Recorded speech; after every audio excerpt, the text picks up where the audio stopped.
Hello friends, welcome back to GST Ram Prakash Gautam YouTube channel.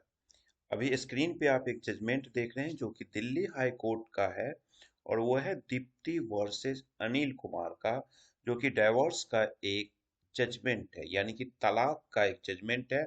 और ये तलाक का जजमेंट जो है, इससे पहले दिल्ली के द्वारका फैमिली कोर्ट से हस्बैंड जो है अनिल कुमार, उसने डिग्री ले लिया अपने वाइफ से तलाक का। इस वीडियो को स्टार्ट करने से पहले एक बार मैं आपको समरी बता देता हूं, फिर हम लोग लाइन बाय लाइन पढ़ेंगे।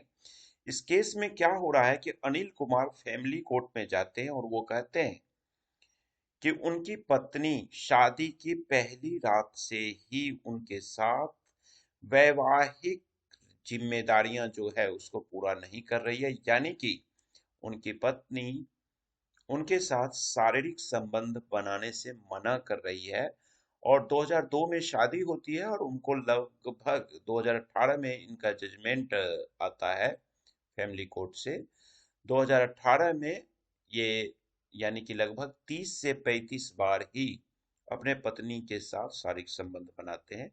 इवन इनके पास एक बेटी भी है 11 साल की 2018 में, क्योंकि 2007 में इनको एक बेटी होती है। और मैरिज, ब्रेकडाउन ऑफ मैरिज के ग्राउंड पे फैमिली कोर्ट ने इन्हें डिग्री दे देती है, जजमेंट दे देती है क्या कि जी ये शादी एकदम खत्म है, और इरिट्रेवेबल ग्राउंड पे देना। जबकि दिल्ली हाई कोर्ट इस पे कहता है कि जो ब्रेकडाउन ऑफ मैरिज है वो हिंदू मैरिज एक्ट में कहीं लिखा हुआ नहीं है। तो उस आधार पे फैमिली कोर्ट, इवन यहाँ तक कि हाई कोर्ट के पास भी पावर नहीं है कि इरिट्रेवेबल ब्रेकडाउन ऑफ मैरिज के ग्राउंड पे जजमेंट दे। ये पावर सिर्फ और सिर्फ सुप्रीम कोर्ट को है, वो भी आर्टिकल 142 का यूज करके। तो यहाँ पे ये समरी है आपके लिए। अब हम लोग इसको पॉइंट बाय पॉइंट एक एक चीज पढ़ के देखते हैं क्या हुआ कि इसमें। देखिए, इससे बेहतर एक चीज कहूँ कि फैमिली में रहने के लिए पति पत्नी दोनों को थोड़ा सा रिश्ते में सम्मान करना पड़ेगा और तभी आगे बढ़ सकते हैं। तो आइए, ये पूरा का पूरा जो जजमेंट है वो फिजिकल रिलेशन पति पत्नी को लेकर के है। तो यहाँ पे जो जस्टिस है संजीव सचदेवा और विकास महाजन का ये बेंच है। और यहाँ पे जो अप्लीकेंट है वो वाइफ, अब मैं बैकग्राउंड की बात कर रहा हूँ इस जजमेंट का। यहाँ पे अप्लीकेंट वाइफ जो है वो एक फैमिली कोर्ट के जजमेंट को चैलेंज करती है, यानी अपील करती है। 18 सितंबर 2018 को फैमिली कोर्ट द्वारका ने एक जजमेंट पास किया है, जो कि उसका कहना हुआ कि as per Hindu marriage act 1955 के सेक्शन 13 सबसेक्शन 1 क्लॉज आई ए और क्लॉज आई बी के तहत उसे डिग्री दे दिया गया। अब यहाँ पे जो डिग्री दिया गया वो किस बेस पे दिया गया है? वो इस बेस पे दिया गया है, क्रुएल्टी के बेस पे, क्योंकि हिंदू मैरिज एक्ट में ये लिखा हुआ नहीं है कि ब्रेकडाउन ऑफ मैरिज का। वहां पे क्रुएल्टी के बेस पे इन्होंने दे दिया। अब एप्लीकेंट का कहना है कि आप जो कह रहे हैं कॉन्जुगल राइट्स का मतलब वैवाहिक जो रिलेशन है उसके बेस पे जो ये दिया गया है वो गलत है, इसको डिसमिस किया जाए, इसको खत्म किया जाए, इसको जजमेंट को। इसलिए वो हाई कोर्ट पे आई है। और यहाँ पे ये चीज अगर आप देख रहे हैं तो यहाँ पे क्या है कि हस्बैंड वाइफ से दूर भागना चाह रहा है, जबकि वाइफ साथ में हस्बैंड के रहना चाह रही है। यहाँ इसके फादर का भी लिया गया था, ग्राउंड फादर का भी गवाह लिया गया था फैमिली कोर्ट में, उस सब को हाई कोर्ट ने कैंसिल किया। 17 फरवरी 2002 को यह बंदा शादी करता है, यानी कि पति पत्नी की दोनों की शादी होती है और उसे 7 जनवरी 2007 को एक बेटी भी होती है। लेकिन वो पिछले 11 साल से, यानी कि जनवरी 2007 से ही बेटी होने के बाद ही ये दो अलग अलग रहने लगते हैं कि भैया हम लोग अलग रहने लगे। लेकिन एप्लीकेंट का कहना है कि मई 2007 से हम लोग अलग रहे। यहाँ पे एप्लीकेंट वाइफ है, बट यहाँ फैमिली कोर्ट में जो एप्लीकेंट था वो हस्बैंड था। अब यहाँ पे देखिएगा, यहाँ पे आ गया रेस्पोंडेंट, यानी उसका हस्बैंड की बात अब कहा जाए। यहाँ पे हाई कोर्ट में रेस्पोंडेंट तो इसका हस्बैंड है। तो रेस्पोंडेंट ने एक पिटीशन 26 मई 2011 को एक एप्लीकेशन दायर करता है, कहाँ पे, फैमिली कोर्ट में। और वहां पे कहता है कि भैया ये जो लड़की है, मेरी जो वाइफ है, उसका बिहेवियर सही नहीं था। देखिए, वो हर शादी में जब भी कभी तलाक की बात होती है तो वहां पे ये चीज ही कहा जाता है कि वो मारपीट करती है या करता है, बड़ों का सम्मान नहीं करता है, फैमिली के साथ रहना नहीं चाहती है, लड़की मायके जाना चाहती है। ये तमाम चीजें यहाँ पे एलिगेशन लगाया जाता है, और लड़की भी उस एलिगेशन को निगलेक्ट करना और कुछ को स्वीकार करना और उसका कहना कि भैया गेस्ट आते थे, बड़े आते थे, उनका सम्मान नहीं होता है। दोनों एक दूसरे के ऊपर अपना मिसबिहेव का, फैमिली के रिस्पेक्ट नहीं करने का, मारपीट करने का, गाली गलौज करने का ये लोग अपना एलिगेशन लगाते हैं, दोनों के दोनों। उसके बाद जब आप जाते हैं तो जो ये बंदा है, इसका हस्बैंड, रेस्पोंडेंट जो है, वो जो एलिगेशन लगाता है, उसका कहना है कि पहली रात से ही, शादी के पहली रात से ही जो एप्लीकेंट है, मतलब कि जो उसकी वाइफ है, वो पहली रात से ही उसके साथ जो है कॉन्जुगल राइट्स को एंजॉय करने नहीं दिया। यानी कि जो वैवाहिक अधिकार हैं, वैवाहिक अधिकार का जो है उसको, इसे आनंद लेने नहीं दिया, यानी कि शारीरिक संबंध बनाने नहीं दिया गया। अब अभी तक में, इसका कहना है, हस्बैंड का कहना है कि अभी तक में उसने सिर्फ और सिर्फ अप्रोक्सीमेटली एक अंदाजा 30-35 बार ही अपनी पत्नी के साथ सेक्स किया है। अब उसके बाद वो और एलिगेशन लगाता है कि बेटी के 20 दिन जन्मने के बाद वो छोड़ के चली जाती है। तो ये तमाम चीज के जब उन्होंने अपील किया, रेस्पोंडेंट ने फैमिली कोर्ट में अपील करता है, तो फैमिली कोर्ट जो है यहाँ पे ये कह देखता है कि इसके अनुसार वह लड़की तो रहना चाह रही है, लेकिन लड़का ही रखने के लिए तैयार नहीं है। क्योंकि लड़का जो है वो, रेस्पोंडेंट यानी कि हस्बैंड जो है, वही बंदा अपनी वाइफ को अपने साथ रखने के लिए तैयार नहीं है। और लड़की जो है वो अपने ससुराल में, मैट्रिमोनियल हाउस में हस्बैंड के साथ रहना चाह रही है। अब यहाँ पे देखिएगा, इसके फादर से भी फैमिली कोर्ट ने उसके फादर का, रेस्पोंडेंट जो है उसके फादर से भी जब लेता है, अपना गवाह लेता है, उसका जब स्टेटमेंट लेता है, तो वो भी कहता है कि उनका जो बेटा है, कि son was not ready to reside with the appellant, मतलब कि बहू के साथ बेटा रहना नहीं चाहता है। इस ग्राउंड पे, क्रुएल्टी के ग्राउंड पे, फैमिली कोर्ट ने इसे ग्रांट कर देता है, क्या, तलाक। और तलाक देने के वक्त फैमिली कोर्ट का कहना होता है कि there was no normal and healthy sexual relationship between husband and wife.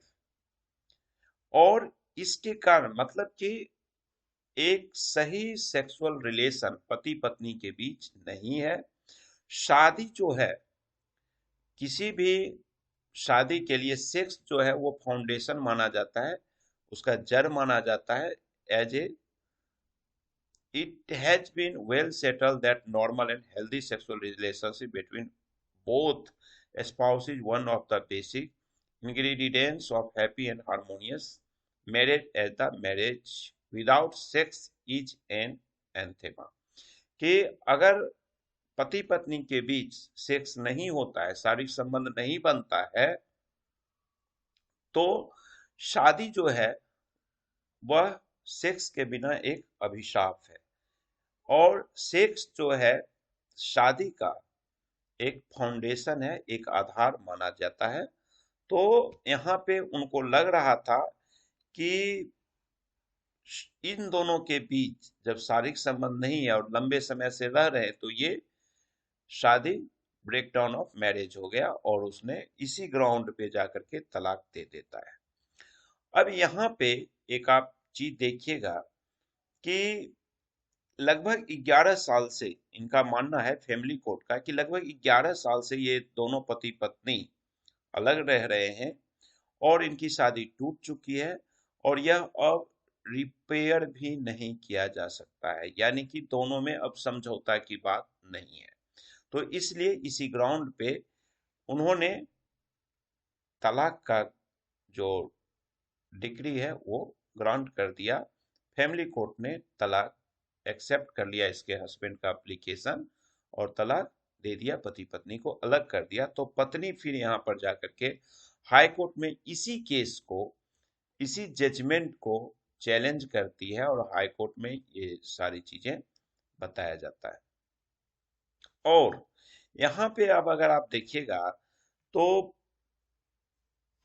कहना होता है कि जो डाइवर्स जो ग्रांट यहाँ पे किया गया वो इसीलिए किया गया है कि कॉन्जुगल रिलेशनशिप, वैवाहिक संबंध जो है वो वाइफ के साथ इसका सही नहीं हुआ। क्यों? और साथ ही साथ ये जो है 11 साल से दोनों पति पत्नी अलग अलग रह रहे हैं, इसलिए जो शादी है उसका ब्रेकडाउन हो गया। जबकि हिंदू मैरिज एक्ट में, HMA में कहीं ऐसा नहीं है। ये सारे के सारे कुछ सुप्रीम कोर्ट के द्वारा बहुत सारे जो जजमेंट दिए गए वो सारे एग्जाम्पल्स हैं और इस केस का जो फैक्ट है उस पे इस सारे जो दिए गए हैं जजमेंट्स सुप्रीम कोर्ट का, उसको कई एग्जाम्पल्स दिए गए हैं कि इसमें क्या किया गया है। तो इस केस में अगर उसको देखा जाए तो यहाँ पे इन्होंने रेस्पोंडेंट का कहना हुआ कि क्रुअल्टी के आधार पे हमारे साथ क्रुअल्टी किया जा रहा है, जो कि सेक्शन 13 में लिखा हुआ है डाइवर्स में, हिंदू मैरिज एक्ट में, और क्रुअल्टी के आधार पे दिया जाता है। लेकिन यहाँ पे जो डाइवर्स ग्रांट किया गया है उसका ग्राउंड लिया गया वैवाहिक संबंध, शारीरिक संबंध में डीने करने के लिए पति ने पत्नी से लिया तलाक। अब जो यहाँ पे देखिएगा एलिगेशन जो रेस्पोंडेंट ने लगाया कि वैवाहिक संबंध में डेनियल का, वो मतलब कोई तरीके का है ही नहीं। क्यों नहीं है? ये आरोप क्यों नहीं है?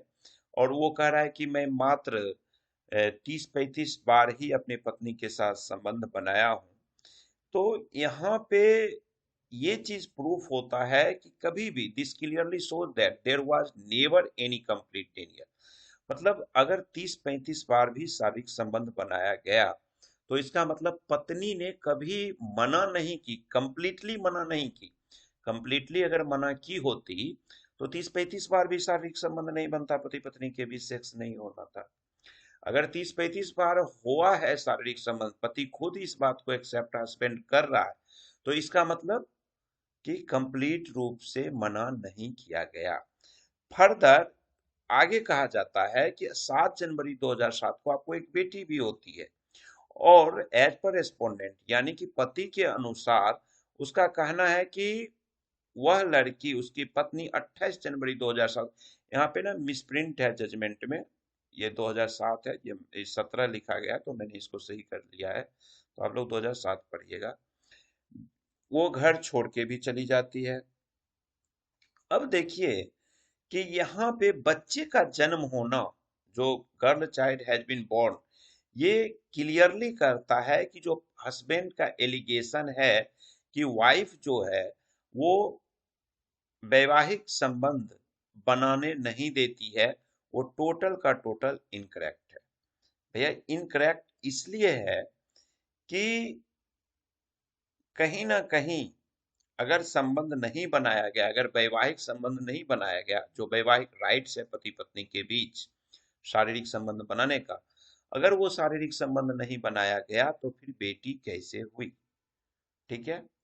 दूसरी बात, अब जब उसका क्रॉस एग्जामिनेशन भी किया जाता है तो इस बंदे ने 2006 में लास्ट शारीरिक संबंध भी बनाया है। ठीक है, तो ये जो एलिगेशन लगाया गया है कि वैवाहिक संबंध नहीं बनाया गया, उस पूरा का पूरा फॉल्स एलिगेशन है। उसके बाद यहाँ पे आगे सुप्रीम कोर्ट ने और बहुत सारे एग्जाम्पल जो जजमेंट दिए हैं उसका एग्जाम्पल हाई कोर्ट ने दिया है सुप्रीम कोर्ट का, और उसमें कई सारे जो राइट्स हैं उसके बारे में भी बताया गया है। अब एलिगेशन जो है, एक जो एलिगेशन डिसर्शन का लगाया, वो भी ग्राउंड इसका जो है वो फॉल्स ही है, क्योंकि यहाँ पे जो डाइवर्स का दिया गया जजमेंट वो मुख्य रूप से मेन रूप से कहा गया कि वैवाहिक संबंध नहीं बनाया जाता है, सेक्स वाइफ करने नहीं देती है, यही मेन रूप से है, जबकि उसे एक बच्चे का भी जन्म हो जाता है। अब यहाँ पे एक चीज समझिए, जो बच्चा का जो जन्मना है, बच्चे जो बॉर्न लिया, वो सिंगल एक्ट से नहीं हो सकता है। वो सिर्फ पत्नी चाहे तो बच्चा पैदा नहीं कर सकती, या सिर्फ पति चाहे तो बच्चा पैदा नहीं कर सकता है। उसके लिए दोनों के बीच, हस्बैंड और वाइफ के बीच शारीरिक संबंध होगा तभी बच्चा होगा। अगर शारीरिक संबंध नहीं होता है, फिजिकल रिलेशन नहीं होता है, वैवाहिक संबंध नहीं बनता है, तो उसके साथ बच्चा नहीं होने वाला है। इसका मतलब ये जो है पूरा का पूरा झूठ है।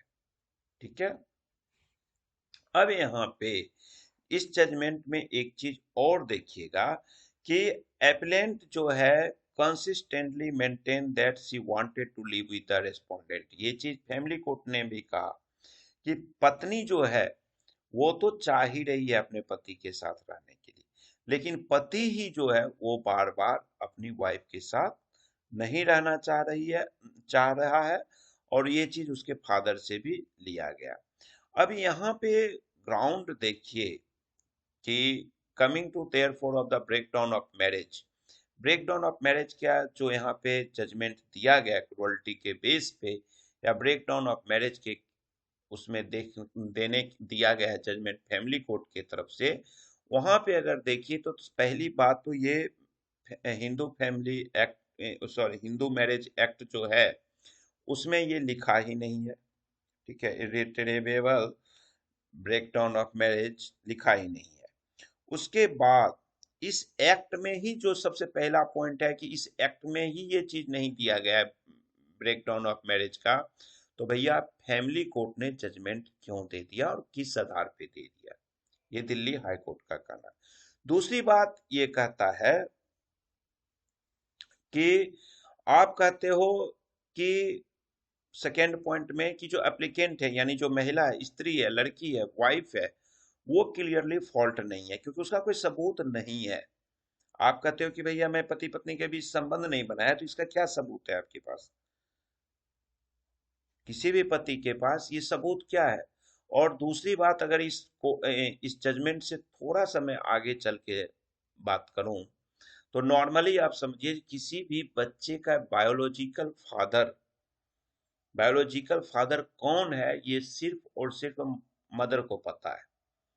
और यहाँ पे तो फादर खुद कह भी रहा है कि मैं 30-35 बार अपनी वाइफ के साथ हुआ, और जब 30-35 बार तुम साथ हुए हो तो 11 साल की बेटी भी तुम्हारे पास है, और तुम खुद भी एक्सेप्ट कर रहे हो कि 30-35 बार मैं अपनी पत्नी के साथ शारीरिक संबंध बनाया हूं, और 11 साल की बेटी भी है, तो पत्नी तो कहेगी ही कि ये इन्हीं का बेटी है।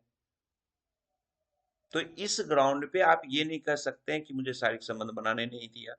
और अगर शारीरिक संबंध बनाने नहीं देती वाइफ, तो 30-35 बार भी कैसे दे दी? तो इसका मतलब टोटल का टोटल ये मतलब एडवांटेज ले रहा है अपने गलत स्टेटमेंट। उसके आगे जब आप चलिए तो यहाँ पे सीधी सी समझिए कि एक केस था शिल्पा शैलेश वर्सेस वरुण श्रीनिवासन का। ये लैंडमार्क जजमेंट है। इस जजमेंट पे, सुप्रीम कोर्ट के इस जजमेंट पे मैं अलग से वीडियो आपको दूंगा ये बहुत ही इंपॉर्टेंट जजमेंट है। और यहाँ पे माननीय सुप्रीम कोर्ट ने आर्टिकल 142 के तहत, संविधान के आर्टिकल 142 के तहत यहाँ पे फैसला लिया गया। क्योंकि आज के डेट में, आने वाले समय में, अभी का जो समय चल रहा है, हिंदू मैरिज एक्ट में ऐसा कुछ ब्रेकडाउन ऑफ मैरिज के लिए, इरिट्रेवेबल ब्रेकडाउन ऑफ मैरिज के लिए कुछ भी ऐसा प्रावधान नहीं बनाया गया है। बट सिचुएशन जो अभी का हो रहा है, जिस सिचुएशन को आप देख रहे हैं, उस सिचुएशन में कई बार ऐसा होता है कि पति पत्नी अपने साथ नहीं रहना चाहता है एक दूसरे के साथ। भले हिंदू मैरिज एक्ट का सेक्शन 13 वो कवर नहीं कर रहा है, मारपीट नहीं हो रहा है, दहेज वहेज वाली बात नहीं है, तलाक लेने का ग्राउंड नहीं बन रहा है, क्रुअल्टी नहीं है, फिर भी कई जगह ऐसा होता है कि हस्बैंड और वाइफ सरवाइव नहीं करना चाहते हैं अपने मैरिटल लाइफ को, दोनों अलग अलग रहना चाहते हैं। तो उस केस में जब हिंदू मैरिज एक्ट में, लॉ में कुछ भी नहीं है, तो क्या किया जाएगा भैया? तो इसका पावर सिर्फ और सिर्फ सुप्रीम कोर्ट को है कि वो कॉन्स्टिट्यूशन का आर्टिकल 142 को सहारा लेकर के इस पे डिसीजन ले सकता है। और ये जजमेंट कॉन्स्टिट्यूशन बेंच का दिया था वहां पे। तो 142 जो पावर है इरिट्रीवेबल ब्रेकडाउन मैरिज का, ये शिल्पा शैलेश वाले में, ये कॉन्स्टिट्यूशन ऑफ इंडिया का आर्टिकल 142 को पूरा बेंच, कॉन्स्टिट्यूशनल बेंच बैठ के दोनों पार्टी को देखा कि भैया ये जो है संबंध, जो शिल्पा शैलेश वाला जो संबंध था, उसमें देखा कि ये चलने वाला एकदम नहीं है, तभी जाकर के वहां पे दिया गया था। तो फैमिली कोर्ट के पास तो पावर ही नहीं है, तो वो क्यों दे रहा है भैया? अब इस केस में जो फैमिली कोर्ट ने कंसीडर्ड किया कि ये दोनों पार्टी, यानी कि पति और पत्नी, हस्बैंड और वाइफ 11 साल से अलग अलग रह रहे हैं, तो यहाँ पे जो ये ग्राउंड लिया ब्रेकडाउन ऑफ मैरिज का, यह एक्सरसाइज जो करना था, मतलब ये exercise ground of breakdown of marriage पे जो इसने लिया है डिसीजन, ये पावर ही फैमिली कोर्ट के पास नहीं है। और जब फैमिली कोर्ट के पास ये पैरामीटर है ही नहीं प्रोविजन डाइवर्स ग्रांट करने का, तो फिर वो कैसे कर दिया?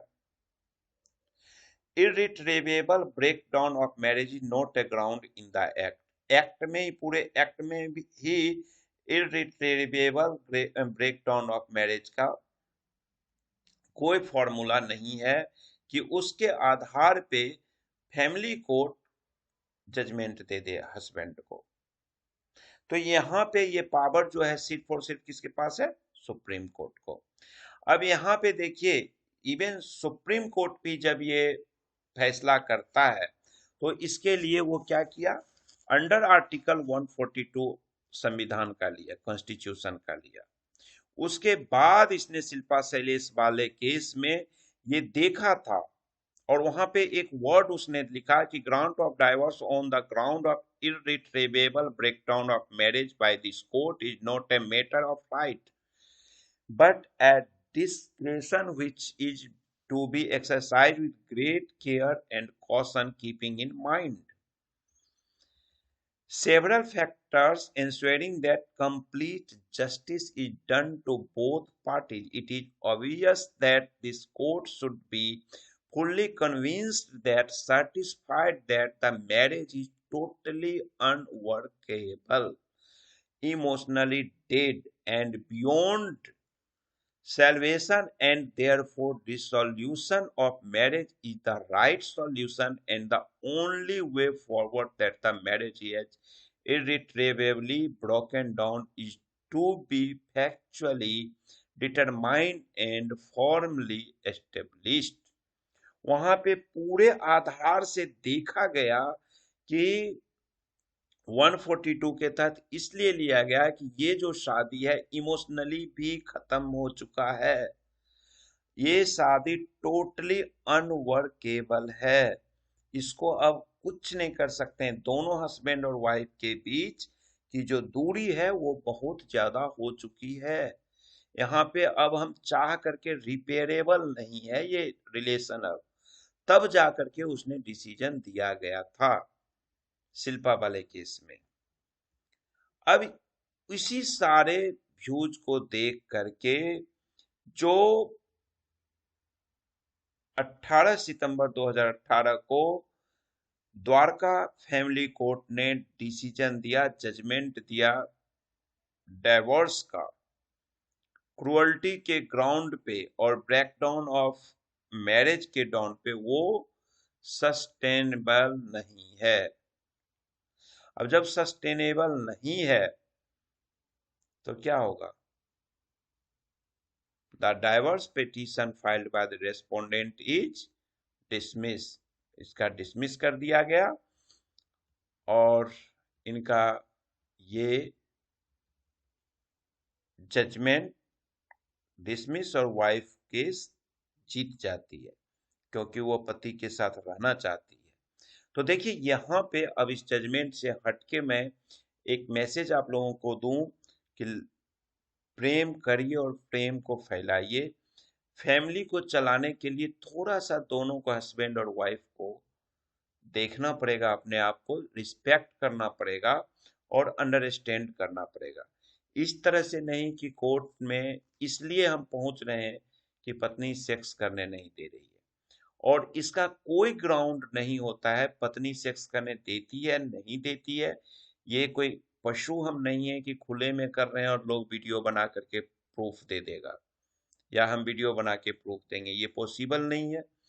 आप पति पत्नी का जो संबंध होता है वो एक रिस्पेक्ट का और फेथ का संबंध होता है और कोर्ट में ये प्रूफ करना बहुत मुश्किल, एलिगेशन देके कुछ भी लगा दीजिए आप, बट प्रूफ करना टफ हो जाता है। ये चीज खास करके वैवाहिक संबंध जो है, इसको प्रूफ करना कि आपका वैवाहिक संबंध बना कि नहीं बना, ये प्रूफ करना बहुत मुश्किल है। दूसरी बात, 35 बार भी अगर आपने सेक्स किया अपने वाइफ के साथ तो इसका मतलब वाइफ आपको सपोर्ट की।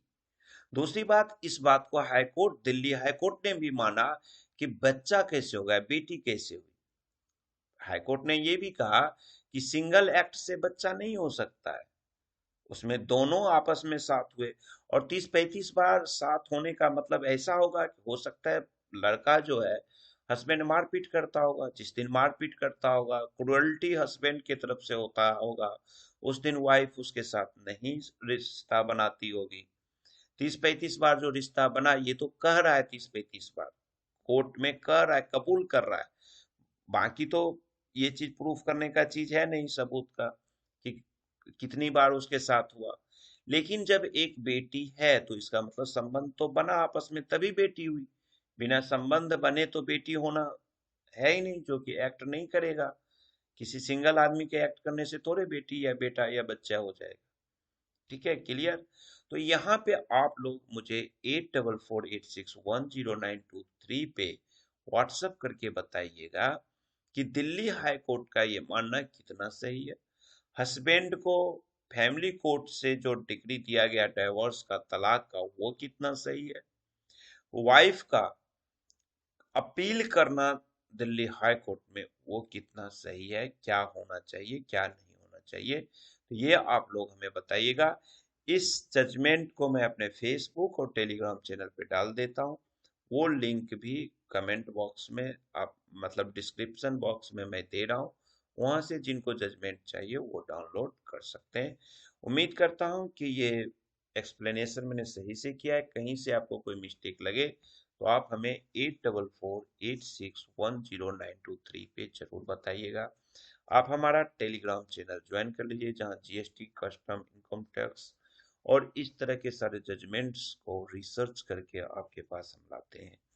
तो फिर से मैं कहूंगा एक बार कि खुश रहिए, मस्त रहिए, प्यार करिए और प्यार बांटिए। रिश्ते में फेथ का होना और रिश्ते में ऑनेस्टी होना बहुत इंपॉर्टेंट है। पैसा कम है आपके पास, उससे जिंदगी चल जाएगी, बट अगर रिश्ते कम हैं, रिश्ते में आपको दिक्कतें हैं, तो आपके लाइफ के लिए मुश्किल है। तो थैंक यू, नमस्कार, बाय बाय।